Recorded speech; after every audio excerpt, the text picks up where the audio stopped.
RCTC is Dr. Jose Gomez, and I'm Clark Macy. And at this time, we ask you to please stand and kindly remove your caps for the playing of our national anthem.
Led by drum major Nalani V. Ray and featuring solo twirler Michelle Johnson, we kick off Bandfest 2024 with the song that screams New Year's in Pasadena.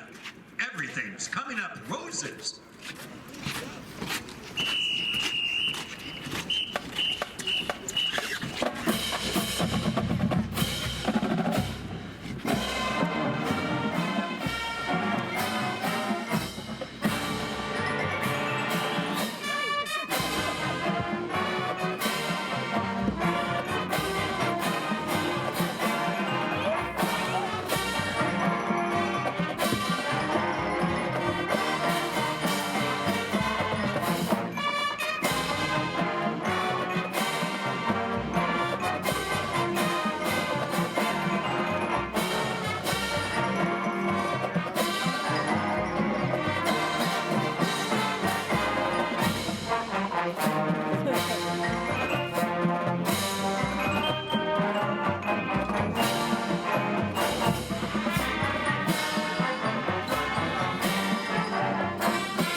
We arrived at the Valencia Travel Village in Castiac, California on Wednesday, December 27th, in time for a meet and greet meeting and delicious dinner provided by our hosts Jan and Wendy, coordinators of the Escapees RV Club Rose Parade Hop. The next morning we boarded our bus early for the 45-minute drive to the Float Barn, located near the Rose Bowl Stadium.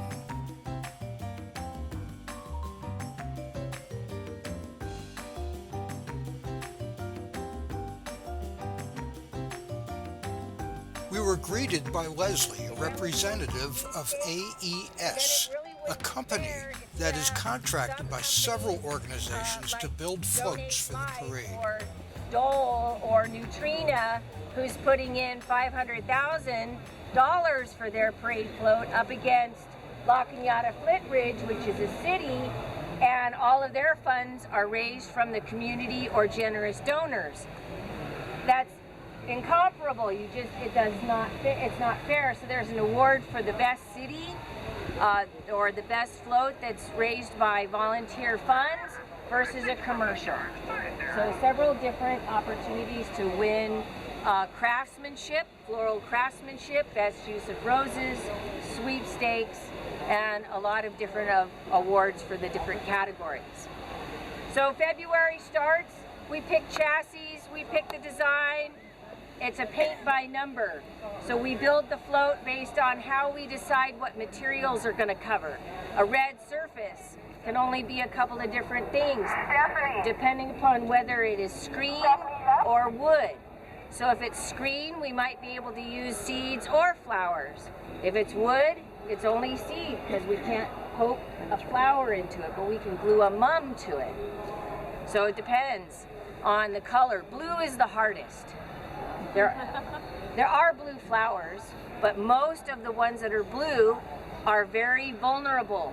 They shrink, they wilt very quickly, so like iris. Beautiful. Used in a deck and put in a vial. They'll last for days.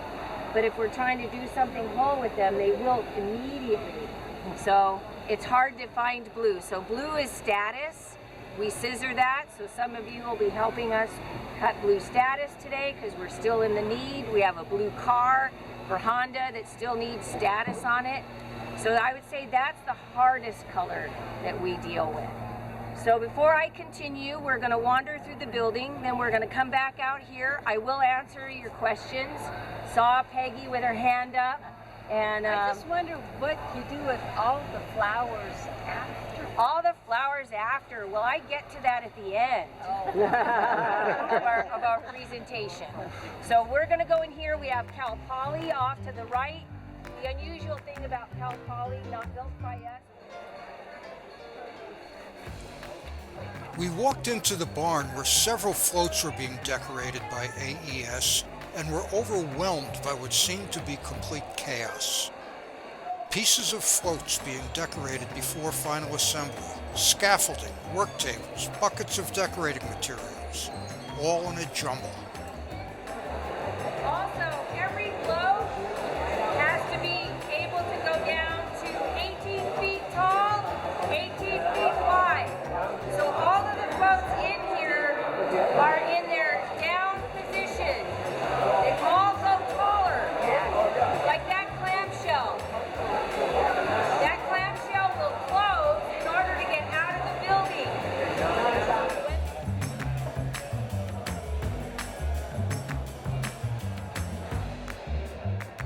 are playing instruments. We're going to walk down this way and we'll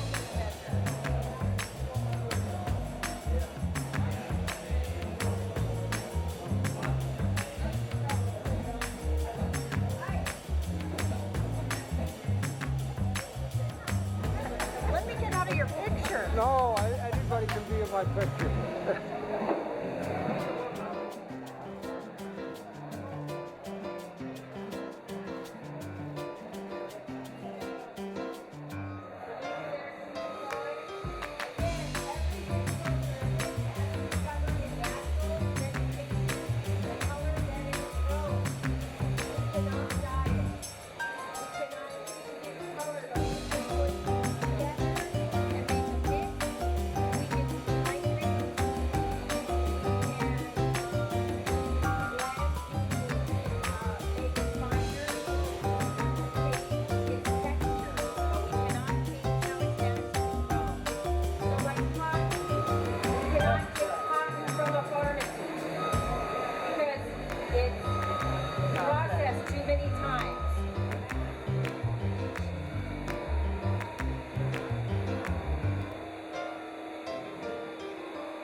Okay, do we still have all of your group back together? Perfect. Thanks for being patient as we walk through there. But what you saw is day 3, if not more than that, of decoration. So February starts, construction starts right after that, and we build out of foam, out of pencil steel, all different kinds of artwork goes into building the floats all year long. Some companies are all year. Other companies like ourselves, we do theme parks for Universal as well as Disneyland. We do all different kinds of things. We travel doing floats and floral aspects. There's also community parades that we do all year long. So in addition to Rose Parade, we're doing other festivals and associations. We get through the summer. Each float goes on a road test. So first they like to see the chassis uncovered. The drivers are going to come, they do a road test, make sure it can turn and back up and do everything that it's supposed to do. Part of the hydraulic system is up. Not everything, but most of it is built. Then they say, okay, great, you can cover it now. That's when we go through with the paint and all of the foam that you see, all the bright colors. And we've described it and we've done the floral plan. Our initial floral order goes in August. There are specific growers that grow for the Rose Parade. Flowers come from all over the world. Carnations come from Chile. Roses come from all over, but a lot of the West Coast, California, Oregon, Washington. Orchids and the tropical flowers, again, come from Thailand, Malaysia, all over, as well as several of the tropicals that the florists use. We're going to go through our floral tent here shortly. Everything comes together during our decoration phase. Starts the first Saturday in November, where we're grinding materials. We're getting it all prepared for volunteers to put on. And then we do all the non-perishable items all through the Saturdays of November and December. Then we come to this week. 26, 27, and half of 28 are dry decoration days. And then we start fresh flowers late this afternoon. So everything is timed back from when the parade is. So our judging, all these floats, everything goes out on the street. December 31st, starting about 10 in the morning.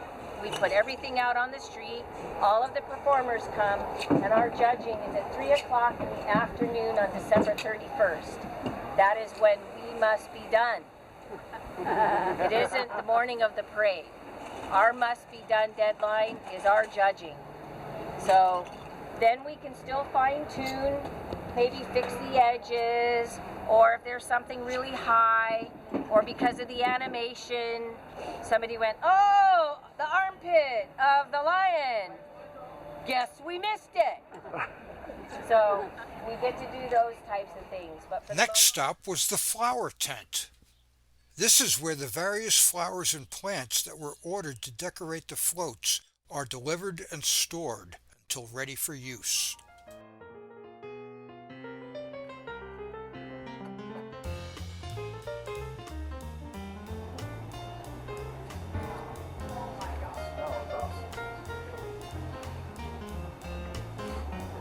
So every flower head that you see in here, every head, will be put on a float. This tent becomes naked when we get ready for flowering. That's going to start this afternoon. All of these are roses, and every head of a rose goes in a rose vial filled with water. You're going to help us out with some of that today as well as being on the floats. But we cut the stems. Now off of these mums, we don't put all flowers. We actually glue these flowers to the surface of floats. We pin the moss and all of the greenery. So this is just one side of our flower tent, and I would say probably 2/3 of our flower order. We're still getting flowers in as of today. So more of the tropicals will arrive. So just in roses this year for our 11 floats, we're using 130,000 flowers of roses. That's like You ever heads. have leftovers? Very rare. Yeah. So about 130,000 roses. Now that's just us. You have to think of the other 30-some floats in the parade. So we're using just a little bit of that. Specific plants or flowers were ordered according to the color needed for a particular component of each float. But the floats don't exist on flowers alone. Every inch of every float is required to be covered in some sort of plant material, not just flowers. Seeds, bark, leaves, fruit, all are used as coverings, and they all must be natural. Nothing dyed and nothing processed.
Most of us were put to work after the tour. Our first job, preparing the vials for individual flowers.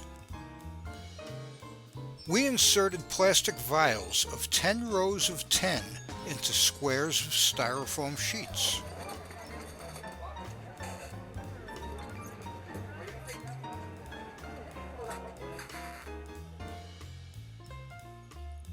Each sheet of 100 vials was then dipped in a tub of water, which we later learned contained a 50% solution of water and 7-Up for its sugar content. Finally, each vial filled with water received a rubber cap that was pierced with a small hole. The sheets of completed vials were then stacked, waiting for flowers, and a day or so before the parade, these would be inserted one by one into a parade float. We continued working on vials until they were ready for us in the float barn. We were brought in, a few at a time, for work on various projects. Some were assigned to cut status petals. We'd heard earlier that blue is a difficult color to represent in the parade since most blue flowers don't stand up well after being cut. An exception is status, which holds its color so well that it's often used in dried flower arrangements. The cut status petals would be applied with glue to various places on the floats where the color blue was needed. Some of the folks working with it told us that evening that a single cup of cut status costs about $100. Some of our fellow escapees were assigned to cutting leaves, applying a dash of glue to each.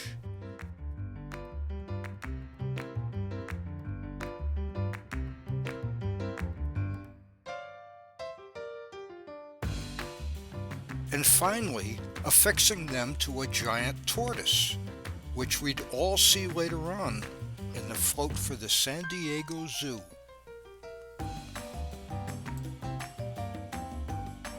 Others were assigned to various other projects.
Sherry and I were assigned to different tables, but the same project. Honda is the official sponsor of the parade, and their float features various vehicles made by Honda. A drone was part of the float, and its rotors simulated motion with blurred propeller blades against a white background. Our job was the most important part, the white background. The rotors were 3-foot diameter discs painted white, gray, and black. The black propeller blades would eventually be covered with some seaweed. The gray, showing circular motion, would get some gray-colored seed. Our job was to paint over all of the white with glue and then cover it with shredded coconut.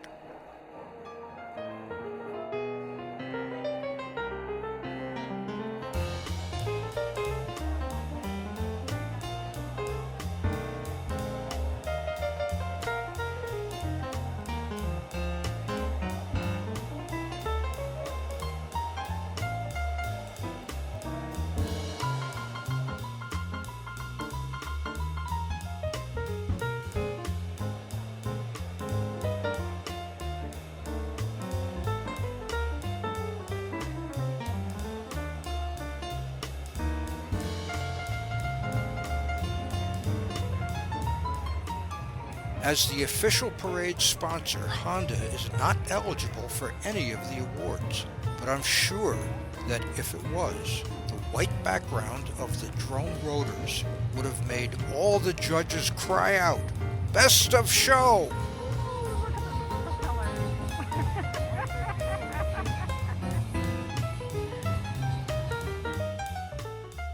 Our part in decorating the floats may have been small and almost insignificant. We're sure that other than ourselves, none of the 700,000 spectators in Pasadena or millions of worldwide television viewers noticed the white background of Honda's drone rotors. But it gave us a huge appreciation for the thought, the artistry, the imagination, the engineering, the thousands of hours from both paid workers and volunteers in creating these spectacles. Seeing the perceived chaos in the float barn, and a few days later, watching the finished works of art passing through Colorado Boulevard was mind-boggling. The Rose Parade isn't just floats. 18 equestrian groups and 21 marching bands were part of the affair. On Friday, December 29th and Saturday the 30th, we attended Equestfest and Bandfest to see these units perform. They are chosen to be invited to participate for their riding skills in the case of the equestrians and the field maneuvers of the marching bands, none of which the parade viewers get to see as the procession passes by on Colorado Boulevard. We did. At Equestfest, held at the Equestrian Center in beautiful downtown Burbank, the horse units performed their precision riding and we were treated to front row seats in the arena. The number of marching bands required Bandfest to be broken up into 3 sessions. Saturday morning was dreary and rainy, and I woke up thinking, "It's raining. It's pouring. This old man should be snoring. Should be in bed, but I'm up instead, ready to drown this morning." We were told the bands would perform rain or shine. So we donned our raincoats, grabbed our umbrellas, and boarded the bus to the Pasadena City College football stadium. The sun was trying to break through the clouds during the pre-show, which was a drum band with audience participation, and the rain stopped in time for the national anthem.